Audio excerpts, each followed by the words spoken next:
Welcome to Lady Star Piano. My name is Josh. Today we're going to be talking about the intentionality behind your practice routine and why you need to keep this in mind at all times. So for most of us, especially if you are an adult, you need to be intentional about your practice routine if you want to make the most amount of progress in as little amount of time as possible, because you probably don't have 4 hours a day to just sit down and practice the piano.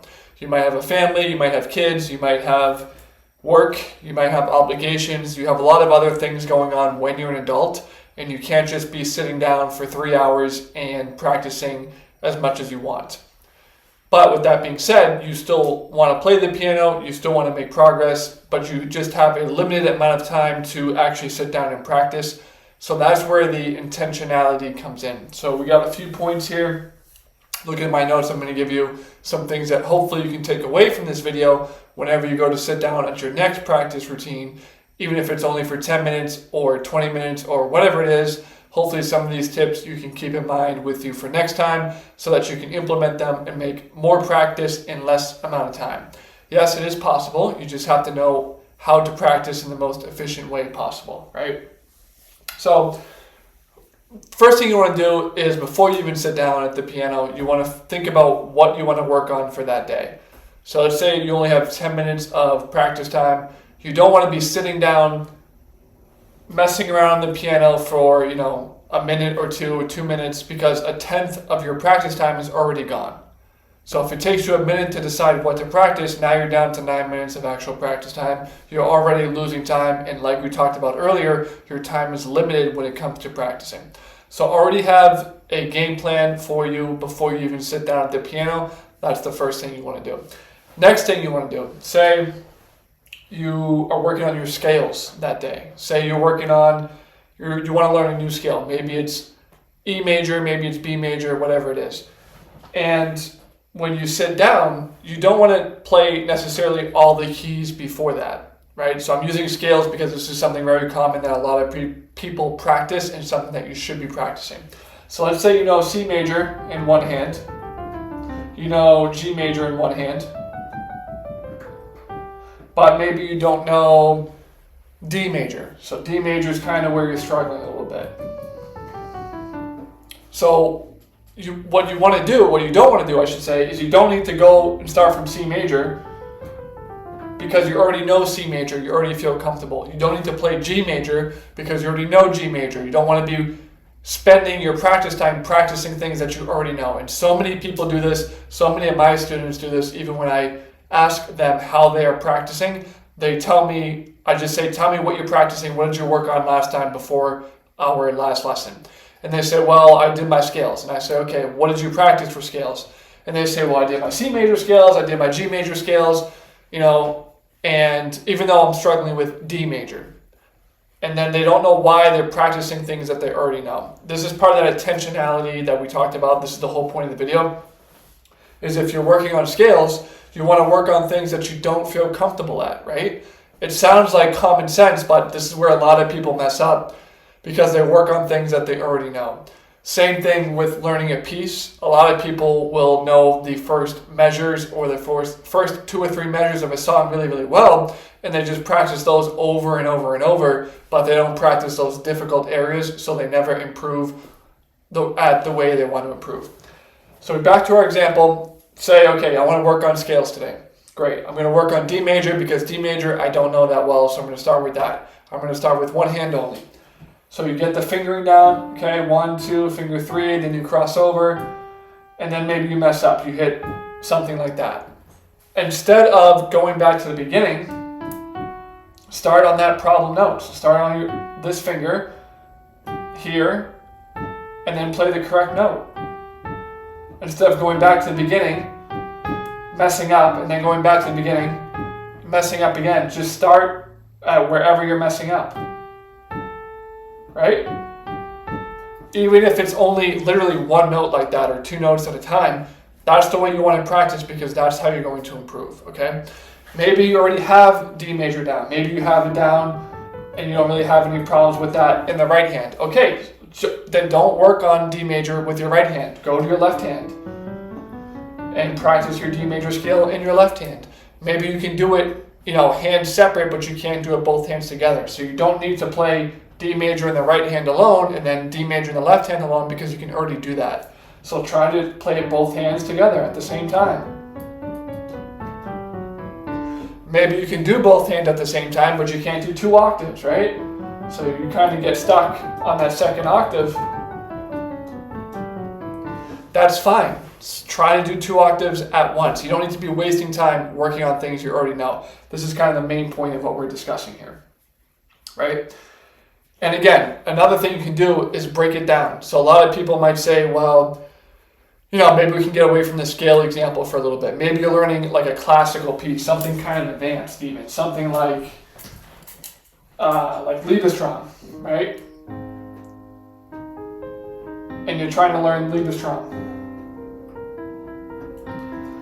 And maybe you can play the first couple measures really well, maybe up to that point like I just played. Maybe that's all you know. You don't need to sit down and practice that because you already know it. What you can do is start right here, right? And go from there. Go from that problem area before like we talked about.